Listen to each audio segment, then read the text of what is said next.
Olha, eu sempre acompanhei meu pai, que era um jornalista, né, assim, que adorava a profissão dele, e eu sempre, assim, fui apaixonada pelo gravador. Quando ele chegava em casa com o gravador, assim, era meu brinquedo preferido desde pequenininha, como criança. Eu gostava muito de ir com ele na rádio, eu trabalhava em rádio, de acompanhar no estúdio, ou até mesmo em casa, quando ele estava trabalhando, assim, eu me encantava com aquela forma, assim, tão bacana que ele tinha de contar para o público o que ele estava vendo, o que ele estava vivenciando, e eu acho que foi assim que me apaixonei pelo jornalismo. Como foi o teu início profissional? Olha, eu comecei aqui mesmo na RBS TV. Na época da faculdade eu tinha feito meu estágio aqui no departamento de chamadas. E aí depois que eu me formei, depois de um tempo que eu fiquei no exterior, assim, fazendo uma pós em inglês, eu tinha até vontade de estudar lá, fazer uma pós-graduação, mas aí eu voltei para Porto Alegre. Quando eu cheguei, vim procurar um emprego aqui na RBS, onde eu tinha feito meu estágio, tinha uma vaga para repórter esportivo. Então foi através do esporte que eu comecei no jornalismo. Tu teve a experiência na Globo, né? Como foi trabalhar do lado de grandes jornalistas em jornais de rede? Foi muito bacana, foi uma coisa bem natural, sabe? Porque eu tinha sido chamada para cobrir férias de um apresentador, na verdade, num jornal local de lá.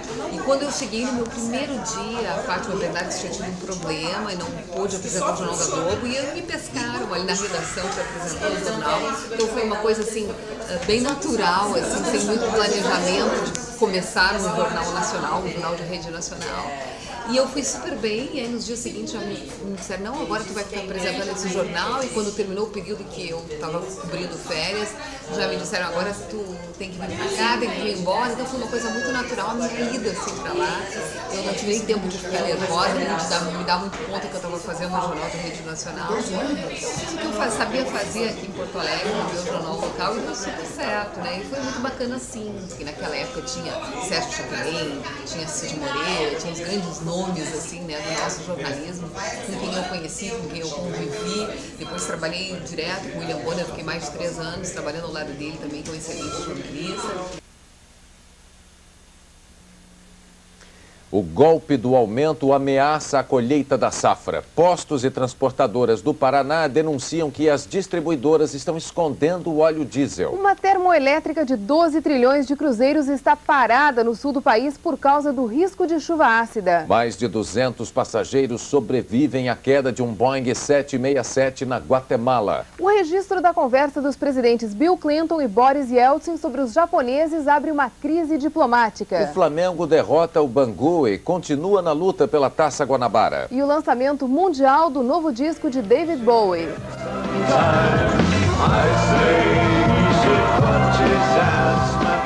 Estes são os destaques do Jornal da Globo. E vamos ver agora um resumo dos principais fatos desta segunda-feira. Foi um aprendizado e tanto a Rede Globo. E como o Jornal do Almoço apareceu na tua vida? Pois olha, depois que eu fui pra Globo, na verdade, no primeiro ano, depois logo que eu completei lá um ano, a RBS já foi atrás de mim para tentar me trazer de volta. Depois eu digo, não, é muito pouco tempo, ainda tenho muito que aprender, no segundo ano de novo, mas na terceira vez que eles foram atrás de mim, aí a Maria do Carmo tinha saído aqui para ir para a política, tinha saído da Coragem do Jornal do Almoço, e eles realmente queriam uma pessoa para esse programa. E naquela época ainda, na Globo, os jornais ainda eram muito tradicionais, sabe? Aquele jornal mais quadradinho, mais certinho. E eu tinha vontade de experimentar essa coisa assim, do improviso, essa coisa de poder falar com a câmera, de poder me emocionar, de ser uma coisa mais solta, que isso não existia lá na Globo. Então foi assim, na verdade uma aposta que eu tive, mas pensando assim em aprender um pouco mais, né, com o nosso Jornal do Almoço, que é um jornal realmente diferente de todos os outros que tem nas emissoras da Globo. Lembro muito também quando a Cristina entrou em 96, né? Para aí, por favor, alguém me ouve. Para deixar o Jornal do Almoço de cara nova, uma grande equipe trabalhou duro. Foram muitos dias pensando, rabiscando, montando, pintando. E foi muito bacana, né? Aí eu vim para o Jornal do Almoço, já faz 20 anos que eu voltei e adoro fazer esse programa, porque cada dia é um programa diferente, cada dia a gente trata de assuntos diferentes, eu procuro me envolver bastante, amo o que eu faço. Tu acabou de completar 20 anos do comando do Jornal do Almoço. Passou rápido? Como foi esse tempo? Muito rápido mesmo. Eu nem acredito se eu faço a conta para ver se eu não errei, né? Mas são 20 anos já de volta. Isso que ainda teve um período que eu apresentei antes, né? Eu fazia a rede regional de notícias antes do Imperador. Se contar tudo, olha, já deve estar perto de uns 26 anos que eu tô na telinha aí desse nosso Jornal do Almoço. Mas como âncora mesmo são esses 20 anos e passou muito rápido, porque eu acho que é isso, né? Eu vivencio muito um dia depois do outro, essa grande, assim, assuntos diferentes, essa grande...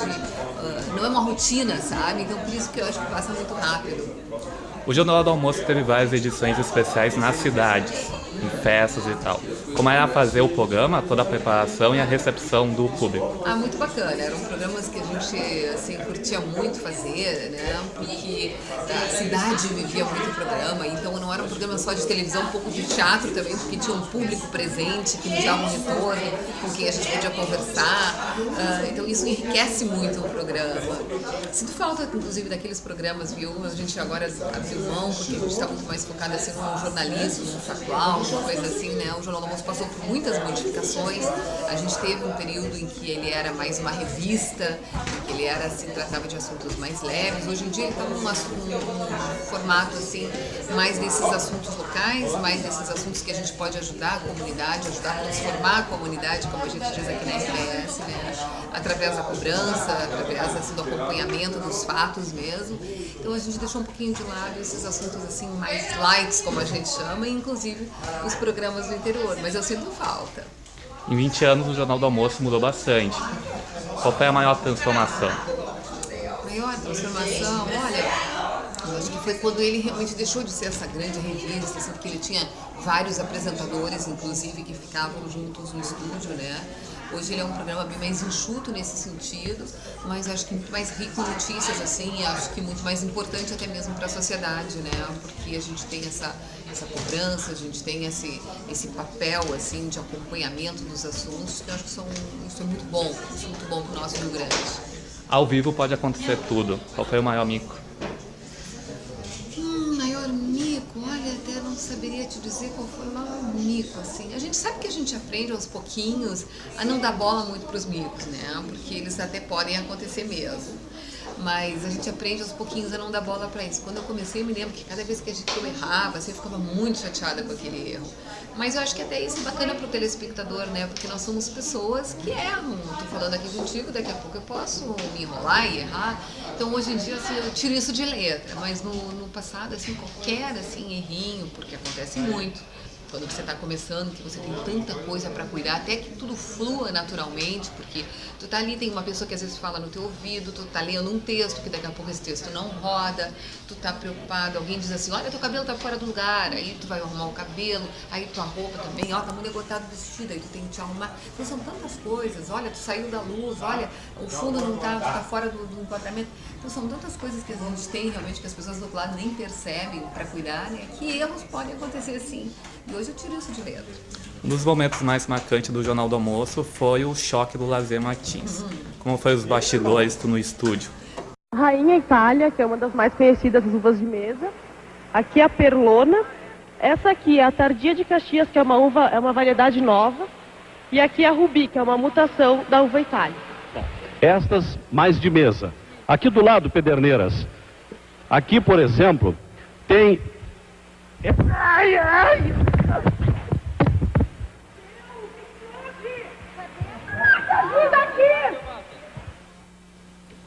Voltamos em seguida com o esporte e o comentário do Paulo Roberto Falcão. Até já. Gente, nós temos que dar alguma explicação aqui. Vamos nos orientar aqui.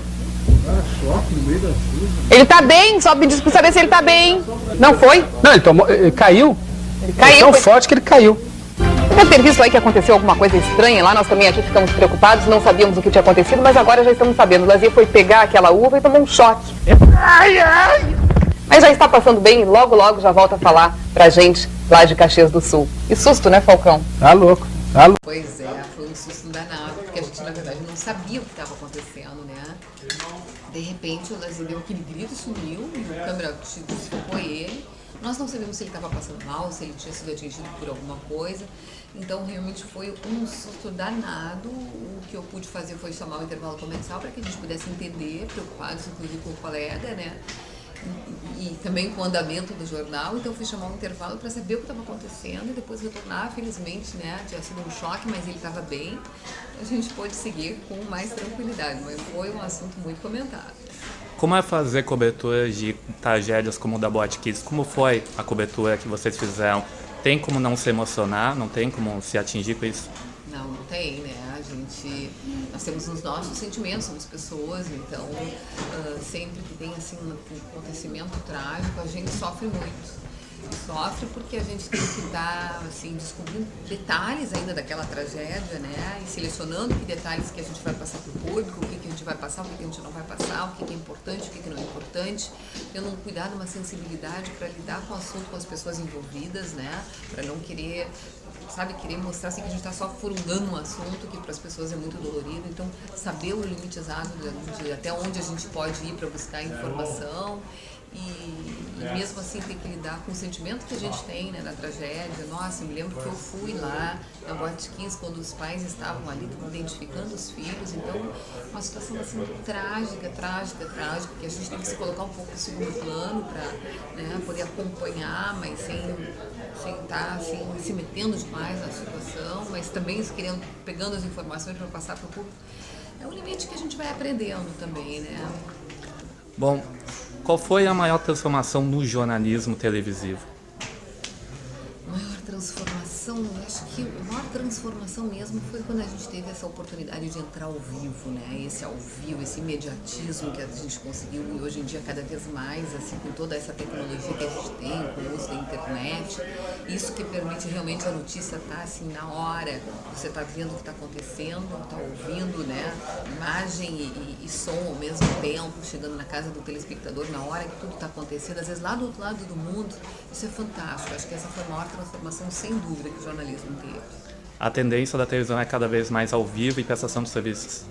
Eu acho que sim. Eu acho que cada vez mais ao vivo, né? Cada vez mais a notícia na hora certa, porque senão vai perder espaço para todas as outras plataformas digitais aí que podem trazer essa notícia ao vivo, né?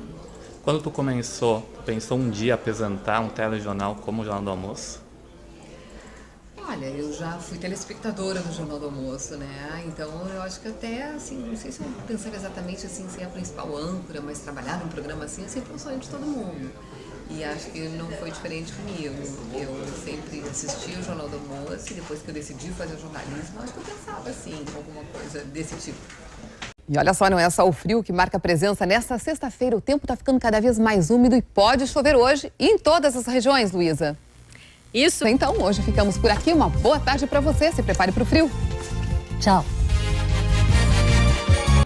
Olha, o jornalismo, acho que ele está em transformação, né?